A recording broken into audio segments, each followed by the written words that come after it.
discípulos se enojaron, por la pérdida del ungüento, diciendo, ¿por qué se pierde esto? ¿Está entendiendo? Aprendemos por Juan que fue uno de ellos, a saber, Judas. Sin embargo, en el versículo 8, oiga lo que dice, ¿qué dice? Del capítulo 26, perdón. Dice, al ver esto los discípulos se enojaron diciendo, ¿para qué este desperdicio? ¿Quiénes se enojaron? Los discípulos. Los discípulos. ¿Fueron todos los que se enojaron? No, fue Judas nada más. Exactamente. ¿Usted está entendiendo? Por eso hay que tener cuidado. ¿Y por qué dice los discípulos? Pero fue solamente uno. Sí. ¿Qué es lo que estamos estudiando? Hebraísmo. Entonces, Ajá, por eso. entonces son expresiones. Ajá, son expresiones. Date la idea. Ya, pero yo pienso que el hebraísmo es muy importante. ¡Ah! Para entender por qué las expresiones. ¡Oh! Para uno tomar- No sé, figura Por eso retórica, yo todo pregunté esto, si hay un todo esto libro. es importante, todo esto es Sí, importante. también, pero Porque sí, encierra la el forma de hermenéutica. hablar. Oh, porque tenemos una traducción, recuérdense. Y detrás de esa traducción, el original y toda esa cultura, hay pensamiento, todo eso, que hay que entenderlo y aprenderlo para poder tener una buena interpretación de las escrituras. Por eso yo digo, usted ve que ahora se está poniendo más difícil. Vámonos al paso. Judas, que sin duda expresando lo que pensaron otros, dijo, ¿por qué se pierde esto? Al decir también Lucas que los soldados llegáronse a Jesús y presentándole vinagre en la cruz. Vemos, oiga esto, por Mateo que fue uno de ellos, pero está hablando en plural. Otra palabra, llegáronse ante Jesús, pero uno de ellos llevó la acción. Y usted lo puede encontrar ahí. Heb je dat ook niet wanneer, ik heb het ook veel keer gelezen toen ze zeiden van de Joden zeiden dit, terwijl er maar eentje zei die het zei. Daarom, dat is net als je spreekwoorden. Entonces, ahora viene un punto. ¿Quién puede ir a Génesis 8:4? Otra persona vaya a Jueces 12:7, por favor. Mateo 24, ya lo leímos, 1. Marcos 13:1. Lucas 23:36 y Mateo 27:48. Génesis. ¿Qué dice? 8:4. ¿Qué dice? Y reposó el arca en el mes séptimo, a los 17 días del mes, sobre los montes de Ararat. Sobre los montes. ¿Y qué quiere decir los montes, Charlene, ahora? Un monte, En uno de ellos. uno de ellos. Había más montes de Sí, pero Ararat. entonces, pero si la gente no estudia esto, comete grandes errores, hermano. Por eso dicen, tú ves que la Biblia se contradice, tú ves, mira, la Biblia se contradice. Eso dicen ellos. Eso dicen ellos, los que no tienen estos estudios y que no conocen las escrituras y que no tienen el espíritu. Pero a veces pensando, ¿no? Normal, cuando uno lee esto, también estoy yo, sobre los montes de Ararat, yo no puedo imaginar que un arca que se puede pararse en 2 o 3 montes. Mire, yo voy a pensar por mí mismo que será uno de ellos. Sí, pero dice los montes. Sí, dicen los, pero para mí es, ok, hay muchos montes, pero para mí tendrá que sobreposar sobre uno. Sobre uno. Pero eso yo pienso, pero no todo, ya. No todo. Pero no siempre pienso así, pero en este caso sí, yo por ejemplo. Ok. O sea, que hay muchos montes que se llaman Ararat. No. ¿Usted ve? ¿Cómo fue? Hay muchos montes que tienen No, montes. hay un monte, en el monte de Ararat. Hay un solo monte. Hay un monte, hay una montaña precisamente. O en lugares, o en esa región. ¿Y por qué dice los montes? Porque ¿qué estamos estudiando? Expresión. No están captando la idea, ¿eh? No están captando la idea. Bueno que pregunta, porque ¿Qué estamos estudiando? ¿Y qué son hebraísmos? Son expresiones. Son expresiones. Aleluya. Por hebraísmo entendemos ciertas expresiones y giros peculiares del idioma hebreo que ocurren en nuestras traducciones de la Biblia. que originalmente fue escrita en hebreo y en griego. ¿Está entendiendo? Entonces, Marcos 13:1. Y una persona vaya a Lucas 23:36 y otra persona vaya a Mateo 27:48. Saliendo Jesús del templo, Diga que, 13:1. sí, ¿verdad? ¿qué dice? Saliendo Jesús del templo, le dijo uno de sus discípulos: Maestro, mira qué piedras y qué edificios. Saliendo Jesús de dónde? Del templo. Le dijo uno de sus discípulos. Ahora vaya a Mateo 24:1.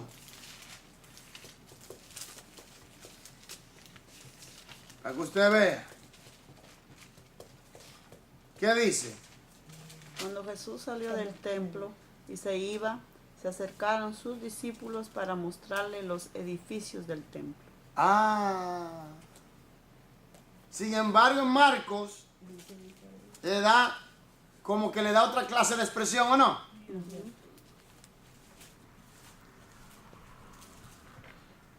Como que parece mucho en plural. Pero, por eso yo le digo a ustedes, hay gente que ha malinterpretado las escrituras por no entender estas cosas. Seguimos. En Lucas 23:36, ¿qué dice?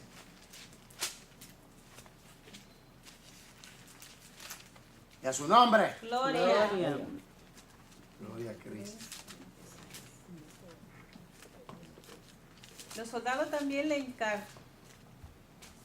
escarnecían, acercándose y presentándole vinagre. Los soldados dicen aquí. Ok, ahora vaya a Mateo 27:48. Amén. Al instante uno de ellos corrió y tomó una esponja, la empapó en vinagre y poniéndola en una caña le dio de beber. Oh, uno de ellos. Uno de ellos. ¿Qué le parece esto? ¿Qué usted piensa de esto? Muy interesante. Ok, sigamos entonces. Con frecuencia usaban los hebreos el nombre de los padres para denotar sus descendientes, como por ejemplo, al decirse, Génesis 9:25, vaya allá, por favor.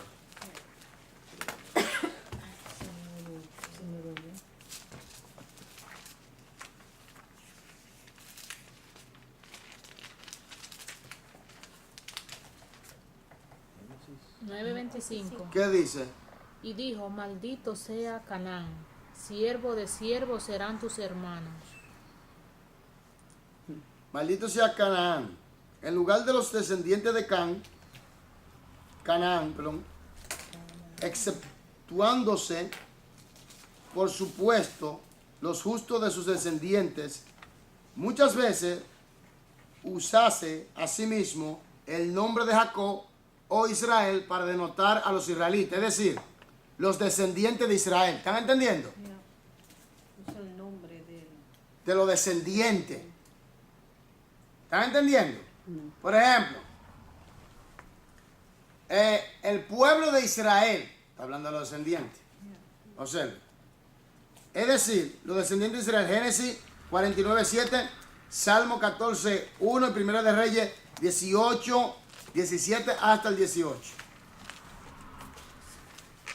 Génesis 49:7. Maldito sea su furor tan tenaz y su enojo tan implacable. Yo los dividiré en Jacob y los dispersaré en Israel. Está hablando de los descendientes. Se está refiriendo a los descendientes. Pero yo no voy a seguir leyendo porque el tiempo se me va. El número 5. La palabra úsase a veces, como así en todos los idiomas, para designar un descendiente más o menos remoto. Oiga esto. Nuestros antepasados, vamos a llamarlo así. Así es que los sacerdotes, por ejemplo, se llaman hijos de Leví. ¿Verdad?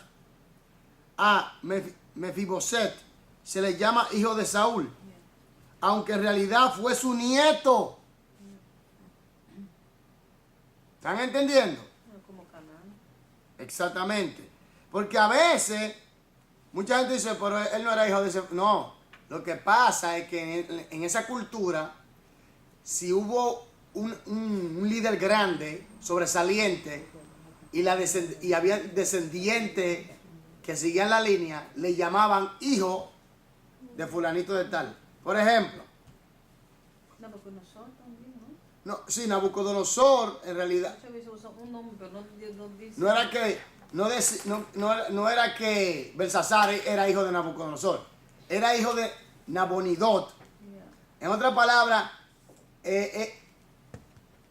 Pero como era la cabeza, sí, porque Nabucodonosor representaba al gran líder de Babilonia, y a Nabucodonosor era abuelo yeah. de Belsasar en realidad. Pero en esa cultura se le atribuía hijo de fulanito de tal, porque ese era el líder grande, el sobresaliente. Observe. Aunque en realidad fue nieto. Del mismo modo, Zacarías, llamado hijo de Iddo, siendo su padre Berechías, hijo de Iddo. Y así como hijo se usa para designar un descendiente cualquiera, del mismo modo la voz padre se usa a veces para designar un ascendiente cualquiera. A veces, hermano, se usa a sí mismo cuando solo se trata de un parentesco más o menos cercano. ¿Está entendiendo? Así, por ejemplo, llámase Lot, hermano de Abraham. Aló, eran Lot. Era sobrino. ¿Está entendiendo? Pero como eran cercanos, Tío y sobrino de él. aunque en realidad era su sobrino. Génesis 14, 12 hasta el 16.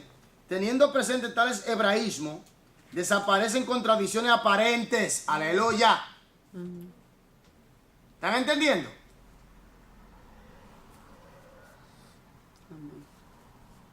En Segundo de Reyes 8:26, por ejemplo, se llama Atalía, hija de Urín. Oiga esto. Y el verso 18, hija de Acab, siendo en realidad hija de Acab y nieta de Urín. Orín. Omri. Omri. Ok. Omri. Entonces, ¿qué pasa? Que alguna gente tiene la tendencia a decir, no, pero mira, la Biblia se contradice. Tú no ves que aquí le dice que es hijo de este, es hijo de este. ¿De quién era hijo entonces? Entonces no entienden. No, porque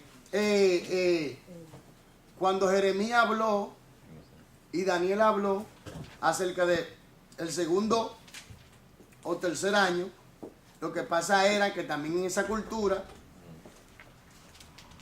el segundo año es que era contado, si no me equivoco, cuando Nabucodonosor llegó al poder. Entonces, ¿qué pasa? Ya tenía, si no me equivoco, 3 años era ya en el poder, cuando fue proclamado rey. Entonces, era que en esa cultura se pronunciaba un año específico para proclamar ese día de ese rey.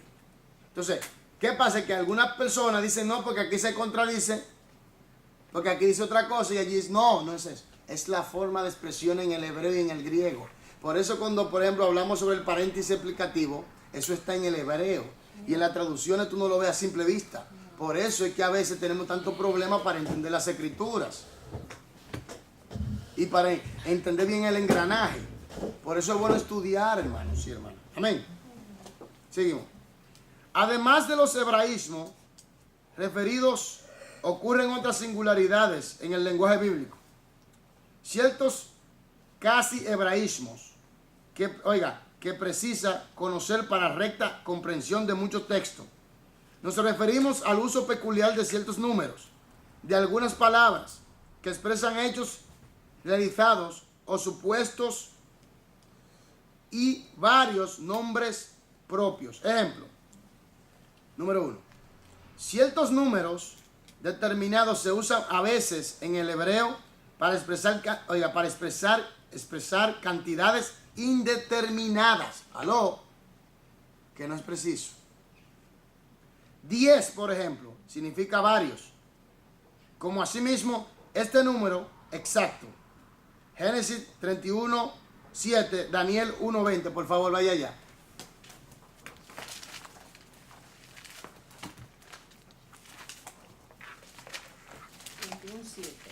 Y yo busco Daniel 1, 20.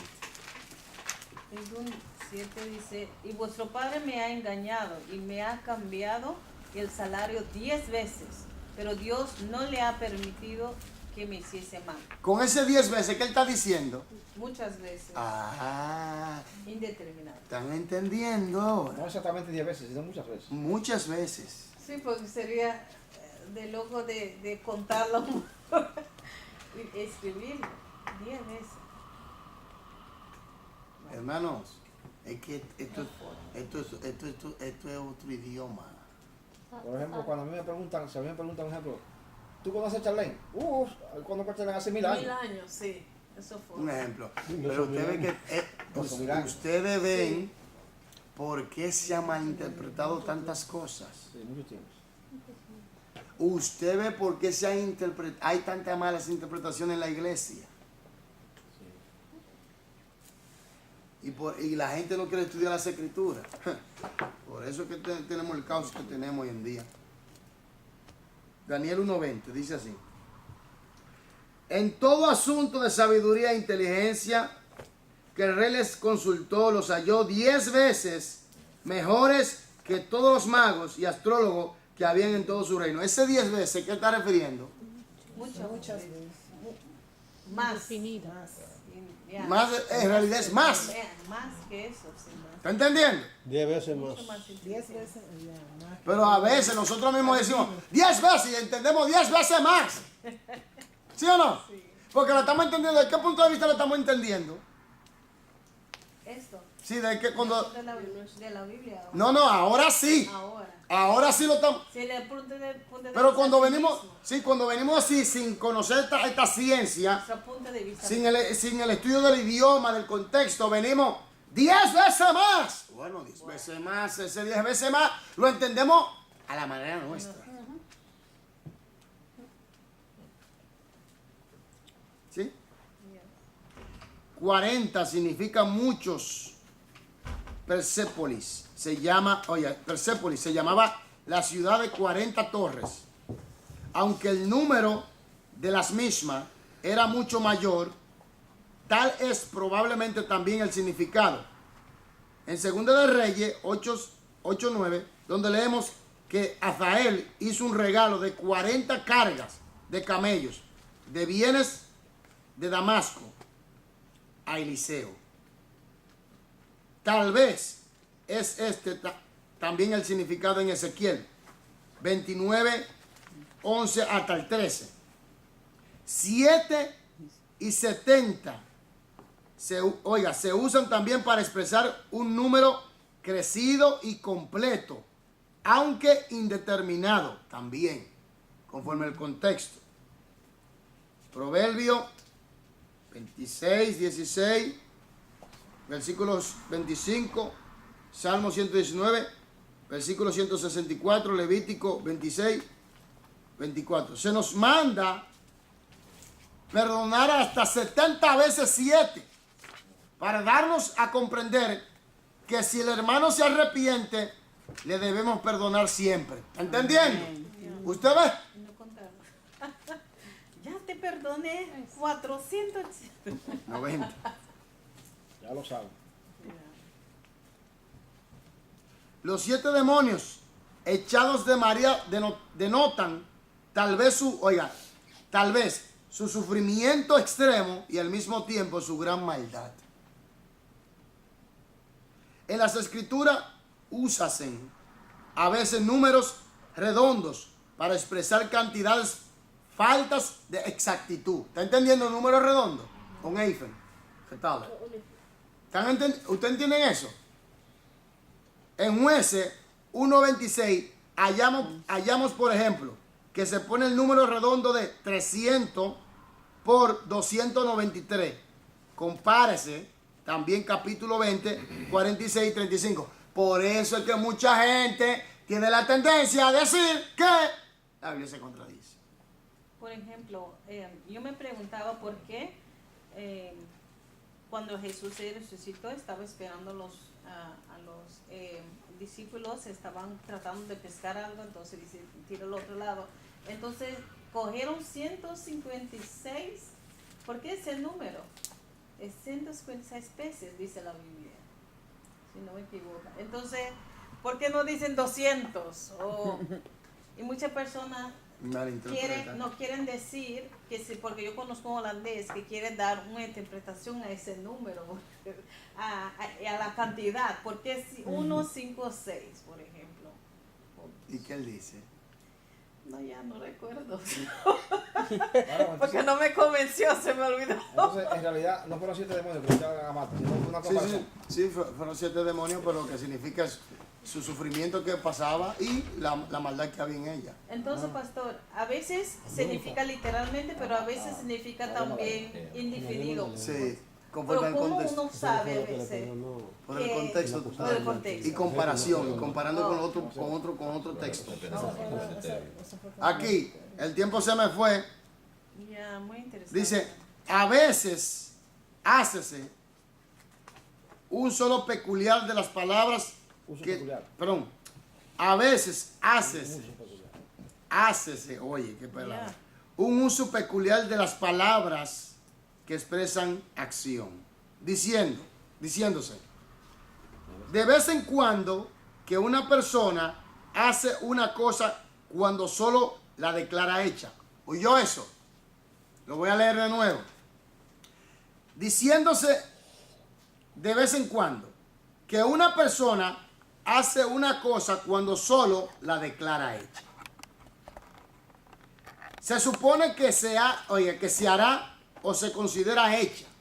A veces, mándase también hacer una cosa cuando solo se permite que se haga. ¿Están entendiendo? Por ejemplo, en el original Levítico 13:13, por ejemplo, dice Ya. que el sacerdote limpia al leproso. ¿Es verdad? ¿El sacerdote limpia al leproso? No. Ahora, oiga esto. Cuando solo le declara limpio. Le examina y le declara limpio. ¿Están entendiendo? Por eso hay que tener cuidado. Por eso cuando Jesús sanó a los leprosos, ¿qué le dijo? Vayan y muéstrense dónde. A los sacerdotes. ¿Por qué? Para que reciban la confirmación de que estaban limpios. Pero el sacerdote, No limpia a nadie. exactamente. ¿Están entendiendo? Solo Cristo. Por eso la Biblia hay que estudiarla con cuidado. Hermano, este libro es otro idioma, otra cultura. Por eso, el que entiende la cultura y la manera del idioma y la gramática y los contextos, entiende mejor el engranaje y la estructura de todo el plan y de lo que en realidad el Espíritu Santo inspiró. Porque hoy en día tenemos unas locuras en las iglesias pentecostales que si usted no predica pantalón y falda, usted no anda en santidad. Los aretes, la pintura y todas esas cosas. Mano, eso para que usted vea. Y tratamos algo sencillo hoy, ¿eh? Ya. Después- Cuando usted conoce muchos hebraísmos, entonces usted conoce muy bien lo que dice la Biblia. Por esta ciencia. Sí, porque algunos hermanos dicen que no, que hermenéutica no está bien. No, Gabriel, déjalo. Porque aquí uno se aprende, No, busca déjalo. hasta paso a No, paso. déjalo. Usted verá en el... Está a punto de Oiga, hermenéutica. oiga, déjenlo tranquilo. Usted verá. Esfuércese usted en aprender y usted verá. Porque usted piensa que yo me he dedicado a estudiar los idiomas originales. Porque yo me di cuenta de todo eso. Porque cuando tú comienzas a estudiar la historia y la cultura, tú te das cuenta y dices, Sí, oye, pero falta mucho, pero déjame ver si lo tengo aquí. hay que buscar. Déjame ver si lo tengo aquí. Pastor, pero una pregunta. ¿Será que hay alguien que en realidad llega a la profundidad de lo que realmente en ese tiempo se decía? Porque fue cuántos años atrás y todo está traducido. Entonces yo pienso que en alguna palabra o alguna expresión o en algo quizás... Dificultad de traducción se llama. ya, por eso. Yo tengo aquí, Yo también tengo ¿verdad? Le regalé uno de esos a Javier. Pero Servi, le voy a buscar un versículo. Dat ben je. No, ese no está en griego, ese está en español. Dos. Tres versiones son. Tres versiones. Observen Apocalipsis 13. Observe algo. Apocalipsis 13. Voy a leer. Tengo cuatro versiones son. Reina Valera 1960. Dios habla hoy. La Biblia de las Américas. Nueva versión internacional.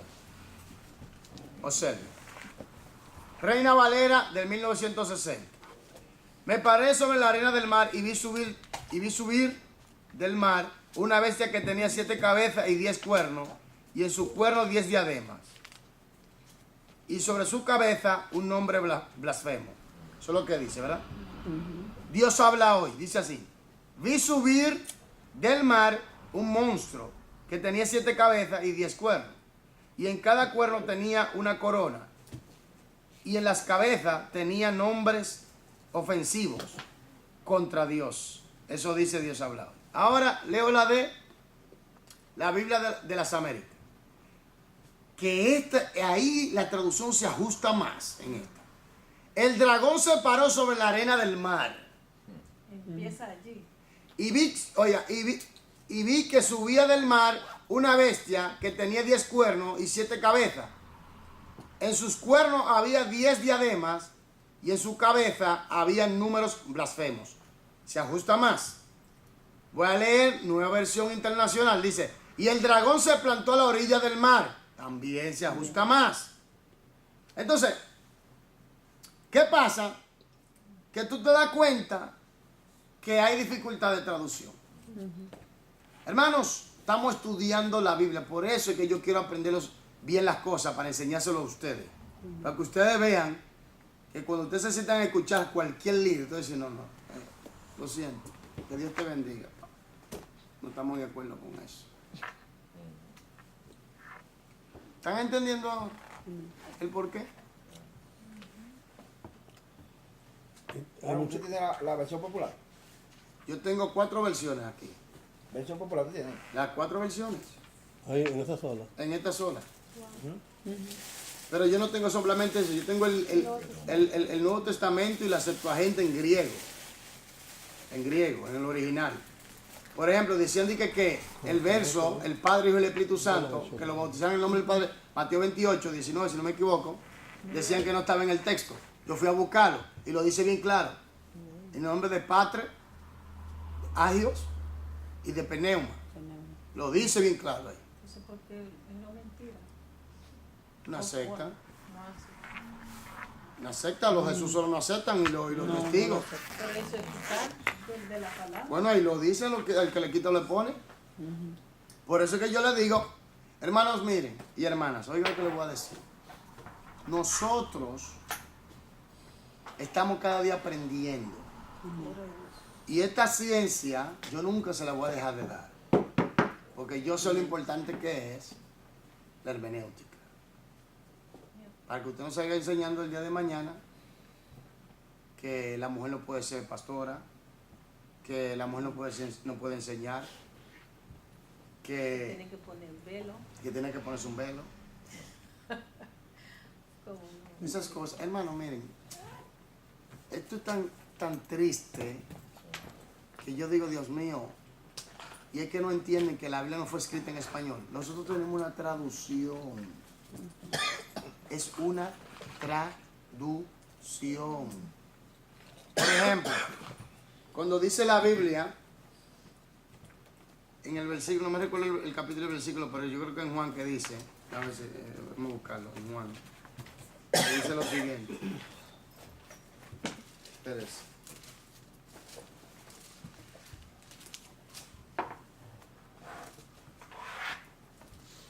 A ver, tiene que estar aquí, ¿no? Yo sé Lucas, perdón, sé Lucas, es en Juan, yo sé que es en Juan. Ah, sí, míralo aquí. No, ese no es, perdón. Estas cosas se hablaron. Ah, sí. En San Juan capítulo 16, versículo 33 dice: Estas cosas os he hablado para que en mí tengáis paz. En el mundo tendréis que, Aflicción. Pero confía. pero confiad, yo he vencido al mundo. Amén. Esa palabra aflicción y esa palabra vencer, en el original dice, en el mundo van a tener dificultades o tribulaciones, pero confíen en mí. Aquí dice que, He vencido. no, no dice vencer, no. ¿Sabe lo que dice? Yo he conquistado el mundo.